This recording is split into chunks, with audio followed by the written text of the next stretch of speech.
Assalamualaikum guys, it's me Vikram Kumar from Shine Higher Secondary School, Kasamabad, Hyderabad. So ji guys, हम math समझ रहे हैं, continue है। तो अगर आपको कंटिन्यूसली मैथ समझनी है, सीखनी है, तो पहले आप लोग YouTube चैनल को सब्सक्राइब ज़रूर करें एंड उसके साथ साथ बेल आइकन को प्रेस ज़रूर कीजिएगा ताकि आपको नोटिफिकेशन मिलता रहे हर वीडियो। ठीक है। सो जी गाइस, आइए हम एक्सरसाइज 2.4 कंटिन्यू है समझ रहे हैं, जिसका जो आज की क्लास में समझेंगे वो क्वेश्चन नंबर 13 है, समझेंगे सीखेंगे। तो उससे पहले क्वेश्चन 13 जो समझेंगे, पहले क्वेश्चन जो गिवन है उस क्वेश्चन को रीड आउट करें वर्ड बाय वर्ड, एक एक वर्ड को समझें क्या गिवन है एंड क्या फाइंड करना है एंड उसको कैसे फाइंड करें, मेन चीज ये है। तो आइए, तो कह रहा है find the slope of the line, एक लाइन है उसका स्लोप फाइंड करना है। वो जो लाइन जिसका स्लोप फाइंड करना है, that line through the mid point of the segment from A to B. मतलब जिस लाइन का वो स्लोप फाइंड करना है, वो लाइन जो है ए बी जो सेगमेंट है उस सेगमेंट के मिड पॉइंट से पास हो रही है, मिड पॉइंट से स्टार्ट हो रही है। चलो डायग्राम ड्रा करेंगे, समझते जाएंगे, डायग्राम भी ड्रा करेंगे। तो एक डायग्राम लाइन है और इनके कोऑर्डिनेट्स हैं a -4, 4, second and point b 2, 2। तो ये क्या कह रहा है, स्लोप कैलकुलेट करना है ऑफ द लाइन। वो लाइन जिसका स्लोप कैलकुलेट करना है वो line through the mid point of the segment, इस सेगमेंट के मिड पॉइंट से पास हो रही है। वो segment from A to B है। तो लेट्स सपोज हम कह रहे हैं कि मिड पॉइंट ये है, रफली मिड पॉइंट, ठीक, यहां पर लोकेट कर रहे हैं। तो मिड पॉइंट जो है x, y उस पॉइंट का नेम असाइन करते हैं, ठीक है। Mid point points and the point, and the point means एक तो पॉइंट P है जो mid point A and B पे है, and the point which is 3/5 the way from C to D। मतलब सेकंड लाइन सेगमेंट है वो C and D से ज्वाइन हो रही है, vertex of D are -2, -3, -2 and the point, and the second point of which is 3/5 the way from C to D। माना segment second है C to D है, C to D में जो second जो पॉइंट है वो 3/5 the way, 3/5 मींस 3/5, 3/5 का मतलब ये है 3/5, सही है। 3/5 का मतलब ये पॉइंट एक लाइन सेगमेंट है, लाइन सेगमेंट के टोटल पार्ट्स हैं 5, लाइन सेगमेंट के टोटल 5 पार्ट्स हैं, 1 2 3 4 and 5, 1 2 3 4 and 5, part 1, part 2, part 3, part 4 and part 5। तो जो पॉइंट है वो पॉइंट थर्ड पार्ट है, 3/5 माना उस पॉइंट थर्ड पार्ट में पॉइंट है, ठीक। तो पॉइंट है ये Q पॉइंट, हम कह रहे हैं कि यहां पर पॉइंट Q असाइन करते हैं, x, y is a point Q। तो Q पॉइंट जो है वो लाइन सेगमेंट CD को कट कर रही है 3/5 द वे। 3/5 द वे का मतलब ये है इस पॉइंट पे कट कर रही है, तो इस पॉइंट से पहले पार्ट है 3, ठीक। पॉइंट के बाद कितने पार्ट है, पार्ट नंबर 4 है, पार्ट नंबर 5, 2 पार्ट्स है, 1:3:2, सही है। अगर दोबारा रिपीट कर रहा हूं, कंसंट्रेशन से समझे। अब कह रहे हैं कि पॉइंट जो Q हम नाम दिया अपनी तरफ से, ये पॉइंट Q जो है लाइन सेगमेंट CD पे 3/5 द वे पे है। तो 3/5 द वे का मतलब ये है लाइन सेगमेंट और उनके 5 पार्ट्स हैं। तो लाइन सेगमेंट को डिफरेंट 5 पार्ट्स में हमने डिवाइड किया, 1 2 3 4 एंड 5 आपके सामने है। अब पॉइंट जो है वो 3 थर्ड पार्ट में मींस यहां पर है, ठीक। तो पॉइंट जो थर्ड पार्ट में से पहले पार्ट, पॉइंट से पहले 3, उसके बाद पॉइंट के बाद कितने पार्ट्स रहेंगे, 2 पार्ट रहे। तो मींस पॉइंट Q जो है वो 3:2 में डिवाइड कर रही है CD, सही है, ठीक है। तो इसका मतलब यहां पर रेशो जो मिला है 3:2। एंड P से Q तक जो पॉइंट है, ये पॉइंट है P Q तक, इस पॉइंट का स्लोप हम कह रहे हैं m, question mark m slope find out करना है। तो इस पॉइंट यहाँ पर मिड पॉइंट है, Q 3/5 दरवे इन 3:2 में है, तो point P and point Q को आपस में जब मिलाएंगे तो बनेगी लाइन, तो लाइन का स्लोप फाइंड आउट करना है। सही है, ठीक। सो समझ में जरूर आ गया होगा, कंसंट्रेशन से समझने की कोशिश करें। अब देखिए सॉल्व स्टार्ट करते हैं। मैं चीजें डायग्राम, अब कैसे सॉल्व करें स्लोप इस लाइन का।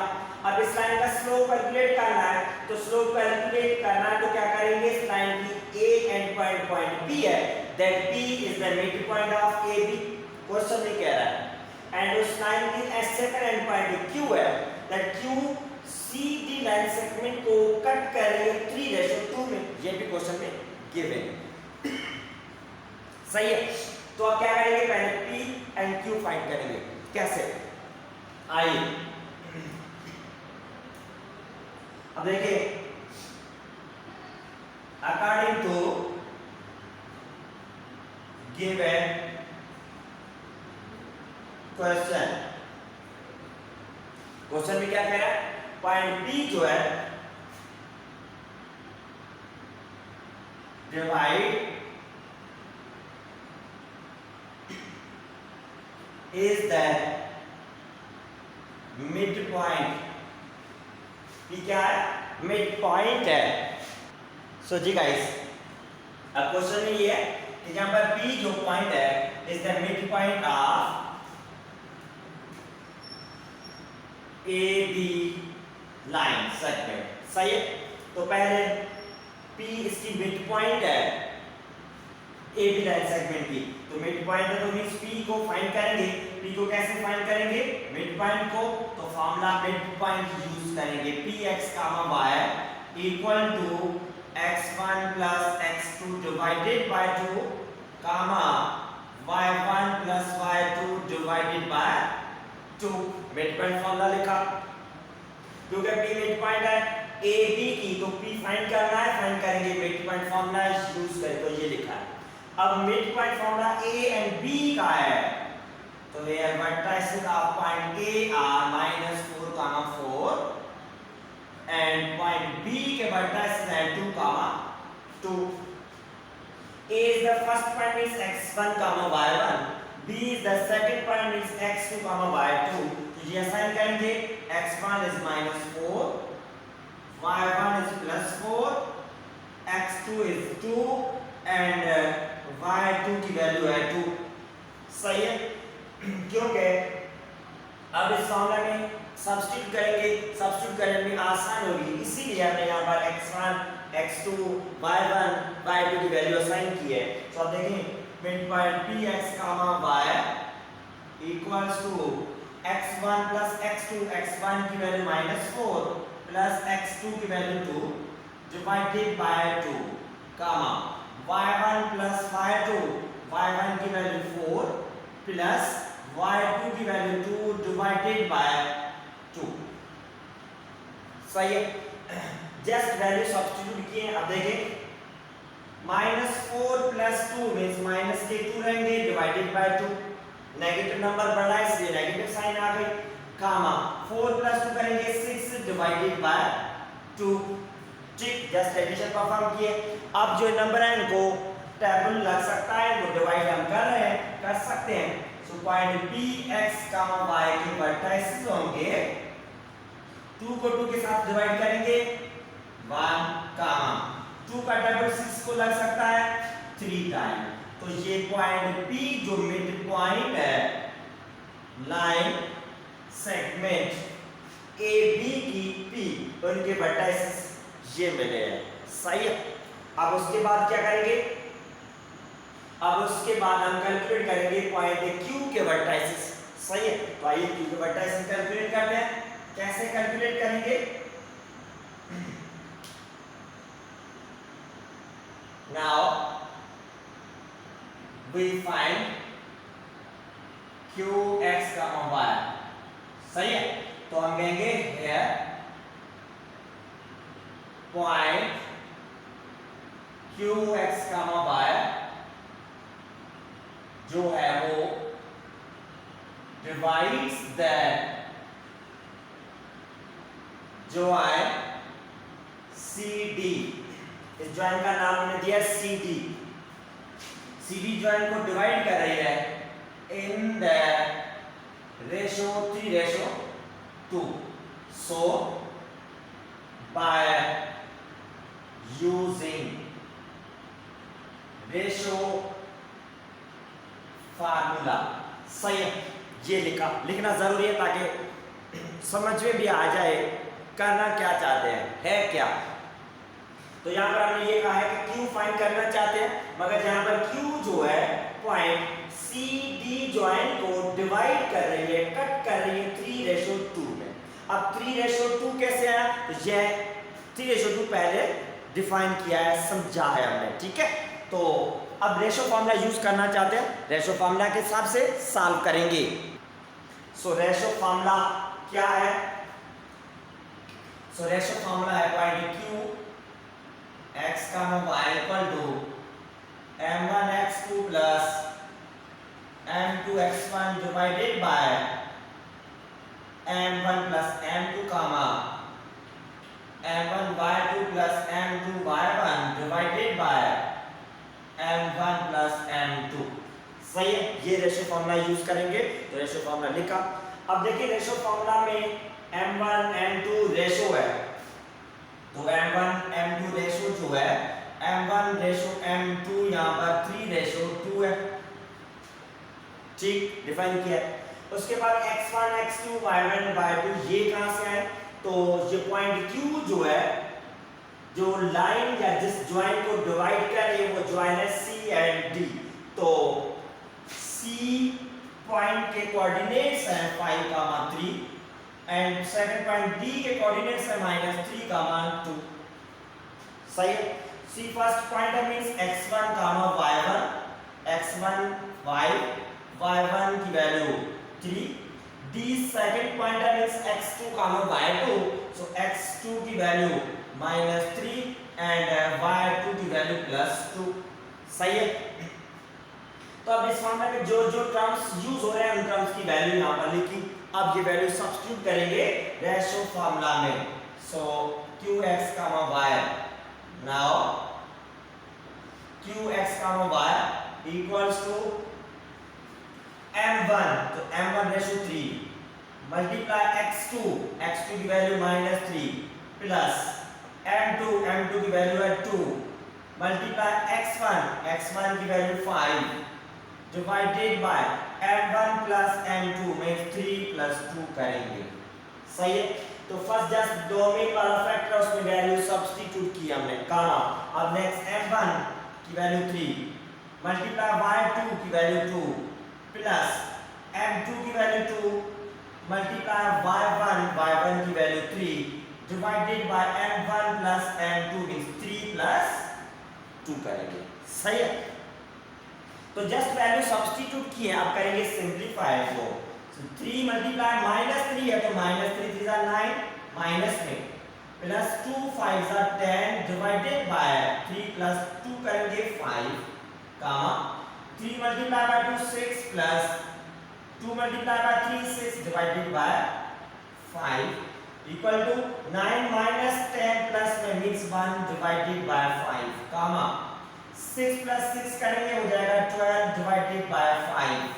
तो ये पॉइंट Q जो है उनके कोऑर्डिनेट्स मिले, तो Q पॉइंट जो थी वो डिवाइड कर रही थी रेशोज में CD ज्वाइंट को। सही है, मगर यहां पर एक मिस्टेक किया हमने, कौन सी? अब देखिए पॉइंट D के कोऑर्डिनेट जो -3 एंड -2 है, ठीक है, तो मींस यहां पर वैल्यू -2 है, तो y2 की वैल्यू -2 है। छोटी सी मिस्टेक की वजह से सारा प्रॉब्लम गलत हो रहा था, यहां पर मिस्टेक नजर आ गई। तो मिस्टेक है y2 की वैल्यू, तो y2 की वैल्यू -2 ये है, 3 मल्टीप्लाई -2 -6 प्लस 6 कैंसिल हो जाएगा, तो यहां पर क्या रह जाएगा 0। ठीक है, तो इनको अब मजीद सिंपलीफाई करेंगे। So z equals to 1 divided by 5 comma 0 divided by 5 means answer 0 रहेगा। तो ये अब Q पॉइंट के कोऑर्डिनेट्स है 1/5 comma 0। सही है, ठीक है स्टूडेंट्स। अब क्या करेंगे नेक्स्ट स्टेप में,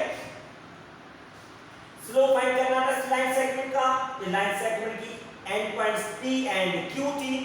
P मिड पॉइंट है AB की, तो P mid point use A mid point find करके P फाइंड की। Q CD लाइन सेगमेंट को 3:2 में डिवाइड कर रही है, तो रेशियो फार्मूला यूज करके Q के कोऑर्डिनेट्स फाइंड किए। सही, अब ये दोनों कोऑर्डिनेट्स आ चुके हैं तो अब क्या करेंगे, इन दोनों कोऑर्डिनेट्स की मदद से हम रिक्वायर्ड जो स्लोप कह रहा है वो कैलकुलेट कर सकते हैं इजीली। ठीक है, तो करेंगे कैसे, आइए देखते हैं। अब देखें, now we find slope of PQ line. सही है, तो PQ लाइन का स्लोप कैलकुलेट करना है, तो स्लोप कैलकुलेट करने का फार्मूला है y2 minus y1 divided by x2 minus x1। Slope find करना है, तो स्लोप फाइंड करना है PQ का, तो P के कोऑर्डिनेट्स कैलकुलेटेड है -1, 3 जो अभी हमने कैलकुलेट किए हैं first point, and second one is Q के कोऑर्डिनेट्स 1 डिवाइडेड बाय 5, 0। सही है, सो P फर्स्ट पॉइंट है मींस उसकी कोऑर्डिनेट्स x1 की value -1, y1 is 3। Q second point है मींस x2 की value 1 divided by 5 and y2 की वैल्यू है 0। सही है, अब वैल्यूज को असाइन किया x1 y1 x2 and y2 ताकि स्लोप फाइंड करने वहां पर सब्स्टिट्यूट करने और सॉल्व में आसानी होगी। तो स्लोप रिप्रेजेंट किया गया है m से, so now m slope equal to y2 minus y1, तो y2 की वैल्यू 0 minus y1 की value 3 divided by x2 minus x1, x2 की value 1 divided by 5 minus x1 की वैल्यू माइनस नहीं है। सही, जस्ट वैल्यू सब्स्टिट्यूट किए। अब 0 minus 3 means -3 divided by 1/5 minus minus के साथ मल्टीप्लाई करेंगे ताकि ये ब्रैकेट रिमूव हो जाए, प्लस माइनस को माइनस प्लस 1/7। अब देखिए डिनोमिनेटर में दो टर्म प्लस हो रहे हैं, फ्रैक्शन में है, तो इनकी लेंगे एलसीएम। तो 1 के अपान में यहाँ पर कुछ भी नहीं है मींस 1 है, तो एक टर्म का डिनोमिनेटर 5, सेकंड टर्म के डिनोमिनेटर कुछ भी नहीं है मींस 1 है, तो 1 एंड 5 की एलसीएम होगी 5, तो 1 सेम है। अब इसका जो डिनोमिनेटर है वो एग्जैक्ट एलसीएम सेम है, तो इसका न्यूमरेटर सेम आ गया, प्लस नेक्स्ट टर्म का न्यूमरेटर 1। ठीक, अब इस न्यूमरेटर के अपान में 1 जो है वो हमने शो किया है मींस कुछ भी नहीं है, तो जो एलसीएम में नंबर है वो सेम इस 1 के साथ मल्टीप्लाई करेंगे। ठीक है, अब देखिए दोबारा रिपीट करता हूं, दो से समझने की कोशिश करें। सिंपल है, 1 आया, इस 1 के अपान में जो नंबर है that number is exactly LCM, same LCM में है तो 1 same plus sign. Next number जो वो 1 है, इस 1 के अपान में कुछ भी नहीं है, तो जो एलसीएम में नंबर है वो सेम इस 1 के साथ मल्टीप्लाई किया जाएगा। सही है, तो अब देखें -3 डिवाइडेड बाय 1 प्लस 1 into 5 होगा डिवाइडेड बाय 5। ठीक, सो -3 डिवाइडेड बाय 1 प्लस 5 करेंगे 6 डिवाइडेड बाय 5। फ्रैक्शन में टर्म है तो मल्टीप्लाई में चेंज करेंगे तो ये हो जाएगा 5 डिवाइडेड बाय 6 टर्म रेसिप्रोकल हो गया। 3 का टर्म 6 को 2 टाइम लग सकता है, तो m slope is equal to -5 divided by 2 answer. सही है, ये है required slope of a required line segment जो बोल रहा था उसके हिसाब से। सही है, ठीक है स्टूडेंट्स, सिंपल है, मगर मेन चीज ये क्वेश्चन को आप कंसंट्रेशन से समझें जो गिवन है, डायग्राम स्केच की, उसके बाद जो ये कह रहा है लाइन का स्लोप फाइंड करना है, लाइन की एक एंड पॉइंट मिड पॉइंट है, सेकंड वन 3/5 है, तो ये टर्म्स सारे आपको समझ में आ जाए। ये समझ में तभी आएंगे जब आप प्रैक्टिस करेंगे, जितनी हो सके उतनी प्रैक्टिस करें। क्वेश्चन को समझिए। तो प्रैक्टिस करेंगे आपको ऑटोमेटिकली वे समझ में आता जाएगा गिविंग क्या है एंड सॉल्व कैसे करना है, सॉल्व क्या करना है। ठीक है स्टूडेंट्स, सो उम्मीद करता हूँ समझ में ज़रूर आ जाएगा। प्रैक्टिस करें, जितनी हो सकती है उतनी प्रैक्टिस करें अगेन एंड अगेन, ताकि प्रॉब्लम समझ में आए।